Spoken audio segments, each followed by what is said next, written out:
Hi Reading Zone Book Club, my name's Annabelle Sami and I'm the author of the Zaiba Investigates series.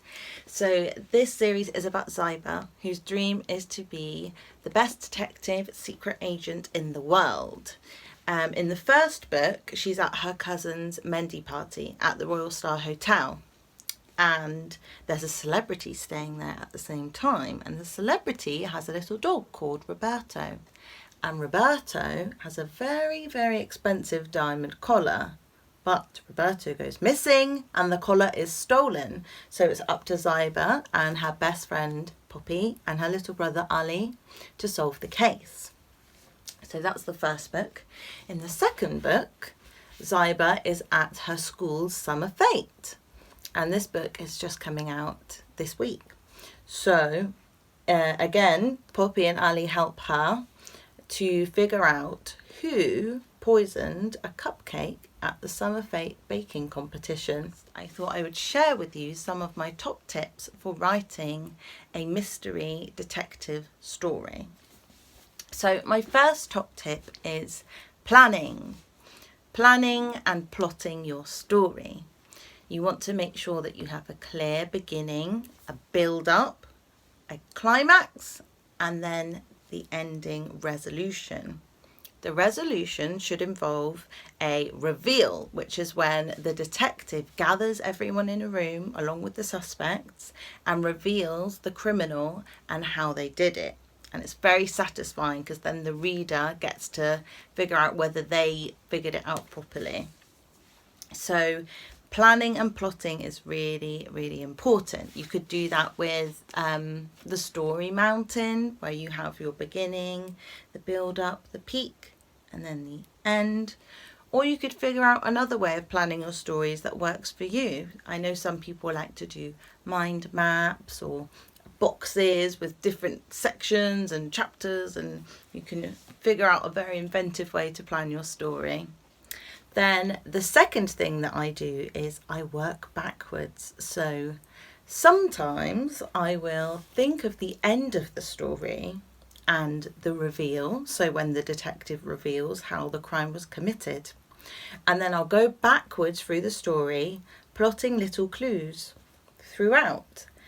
And if you do that, then when a reader is reading it from the beginning, then they can spot those little clues and start to piece it together themselves. And that makes it really enjoyable for the reader because then they feel like they're working out the crime along with Zaiba. Then, thirdly, get inspired by other mystery stories. And these don't have to be books. They could be mystery films. They could be podcasts. I love mystery podcasts. They could be anything really that has a detective storyline. And you can look out for the things that are included in that mystery, like is there maybe a hidden bookcase, entranceway, lots of different things that the detective does. Do they use a magnifying glass? Do they have an expert who they go to, a friend who's an expert? And you could use those little, we call them tropes, to put in your own mystery story. So a trope is essentially something which has been used quite often in a mystery story genre. So like a hidden bookcase entranceway, which a reader is then familiar with because they've seen it in other stories. So you could think, I'd quite like to use that trope of a hidden bookcase entranceway, but I'm going to do it in this way in my story and make it new and exciting. So those are some of my top tips for mystery story writing. And if you want to learn more about tropes, then you could ask your parents to help you search it on the internet, or you could look in a dictionary because it's a really good thing to learn for writing. So we're now going to read just a couple pages from Zaiba Investigates, The Poison Plot. At this point in the story, Zaiba and her best friend Poppy have just heard a scream coming from the baking tent and they're rushing to investigate. Zaiba and Poppy stared at each other, frozen to the spot. A real-life murder, Poppy cried. It has to be. But who would commit murder over a baking competition? The prize wasn't that big. Let's not get ahead of ourselves, Zaiba said. The first rule of detecting was to stay calm at all times. Even so, the two of them broke into a sprint back to the baking tent. Clear the way, Poppy called ahead. Detectives coming through. Zaiba scoured the tent, looking for her dad and Ali. Were they okay? Oh, thank goodness. There they were, standing at their workstation, hands by their sides, mouths hanging open.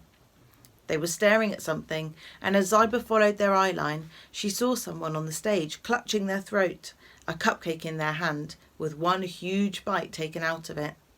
It was Ms. Gourmain. The new head teacher was gasping for air, her eyes bulging as she coughed and spluttered. She had pulled off her blindfold, and in one hand she was gripping the half-eaten cupcake so hard that pink icing oozed out between her fingers. The rose petal decoration fell to the ground along with the fondant bow. The scream must have come from her. She's choking, someone cried. A group of people rushed around her, including Zaiba and Poppy. I'm not choking, she spluttered between ragged breaths. With her spare hand, she waved the bystanders away. I'm having a severe reaction to something. Please, I need some air. I think I need medical help. Even as she spoke, Zaiba could see a bright flush spreading down the head teacher's throat, and her eyes were turning red as she wheezed and spluttered. In an instant, Miss Grey pushed through the throng of onlookers. The deputy head stood before Miss Gourmain and tied her hair back into a hasty bun before rolling up the sleeves of her dress. I'm not sure it's the best time to adjust her outfit, Poppy whispered to Zaiba. But Zaiba knew what Miss Grey was doing. She was getting ready to give the head teacher proper medical attention. She'd seen this before on the weekly medical drama Jessica loved to watch. Give her air, please, Miss Grey shooed the crowd away before leading Miss Gourmain off the stage and over to a fold-out chair, gently lowering her down so she could sit. Put your head between your knees now. Miss Gourmain did as she was told and slumped forwards, still gripping the cupcake in one hand. The deputy head prized the rose petal cake from between the head teacher's fingers and placed it back on a plate before turning to the bystanders. All right, everyone, stand back. I'll take it from here, she barked. The competition is off. Bakers, report to the school hall and wait there. Everyone else, please vacate the tent. Immediately. I hope you enjoyed that reading from The Poison Plot. I thought I'd also just show you the illustration by Daniela Sosa, the wonderful illustrator, who's done some really nice pictures in these books. So I really hope that you pick one up and give it a read and let me know what you think. Thank you. Bye.